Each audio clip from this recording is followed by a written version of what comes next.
Okay, next on the menu is Mahesh Lunch Homes Prawn Gussie. So we've got these wonderful prawns, about half a kilo of prawns, and let me quickly run you through the rest of the ingredients. Of course, we need oil, we've got mustard seeds, we've got turmeric, we've got onion, we've got curry leaves, we've got jeera powder, coconut, just desiccated coconut, we've got dhania, black pepper, garlic, coriander, sliced ginger, red chilies, these are Kashmir chilies, and green chilies. And this is tamarind which has been soaked in water, and we're going to need some tamarind juice. Okay, let's start with the procedure, the first procedure, which is making the masalas. Okay, so we've got a pan which is medium heat. We put a little oil in this. In this, we pop some mustard seeds. Okay, when these start popping, the one ingredient that is so essential in all South Indian food, which is curry leaves. A little bit of black pepper, dhania seeds. See, these are whole dhania seeds. Okay, garlic, a couple of these red chilies. I'm going to fry this. A lot of Indian cooking requires frying of masalas. Okay, so this masala is being cooked, otherwise the masalas get really dry. And to this I'm going to add the coconut. Now this needs to be cooked slightly. The masala and the coconut needs to be cooked till the coconut goes slightly brown. This masala is ready now. Like in a lot of Indian cooking, this masala needs to be ground. I'm going to add a little water to this. It becomes into a nice paste, and this is going to go into the mixer.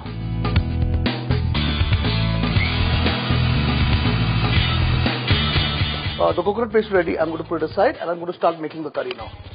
We need some oil, mustard seeds, garlic, curry leaves. I've put in the ground coconut masala, pinch of turmeric powder. I'm going to give it a nice stir.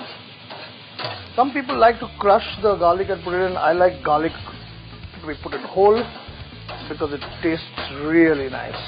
I'm going to add the tamarind water. Tamarind water seems to be a fairly common ingredient in a lot of South Indian cooking. All you take is take some tamarind and soak it in water for a bit. Just squeeze the juices out. To this we are going to add some normal water. I'm going to let this come to a boil. Okay, as the water is boiling, I'm adding some salt to taste, and I'm adding some of the prawns. Now remember, prawns don't take too long to cook. To this I'm going to add some nice chopped ginger and some green chilies and onion. Okay, and from the looks of it, our prawn gussie, my style, but I bet it's going to taste really nice. Okay, here goes. I'm going to take it off the gas because the prawns are cooked. If you keep it a little longer, maybe the gravy will become a little thicker, but I like it in this consistency.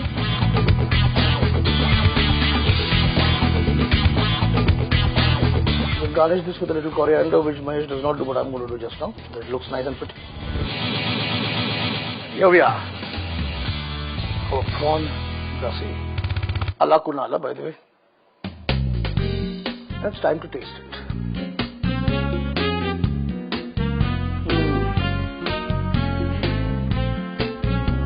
Quite nice actually. A little less salt, but it's nice.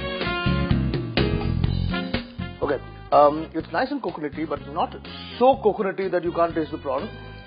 I can feel the nice, the sort of zing of the black pepper in this. It's delicious. It's not it's not exactly like Mahesh Lunch Home, but what can we do? Different cooks cook it differently, and I'm not Mahesh, I'm Kunal. Huh? Okay, so prawn gussie is done. Let's move on to our next thing, which is the kheer. Okay, and now to feel like a mother from a Hindi film and make some kheer. From, of course, the recipe is of course from Crystal, but the recipe is fairly common because most mothers at home know how to make kheer. Simple, we need some rice. This is nice, this is tukra rice. You need some sugar, and of course you need milk. Here we go. Liter of milk. Okay, the milk is going to go onto the flame to boil. This is now a long and tedious process because you need to have patience and a lot of love to make kheer, because you have to keep stirring that milk till it becomes nice, thick and changes color. The most boring thing on earth is to wait and watch milk boil. Waiting for the milk to boil. Come on. We have to wait for the first boil so that I can add the sugar and the chawal, the rice. Come on, come on, come on. Okay, as the milk comes to the first boil, you order in quarter kilo of rice. Give it a nice stir.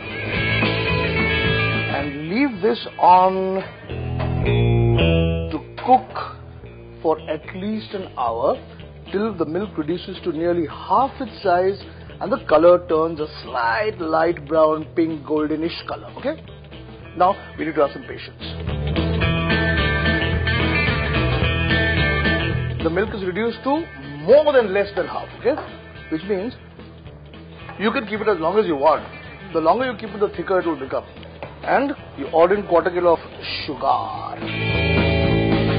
I think this kheer is quite ready now. I'm dying to taste it here. Ooh, wow.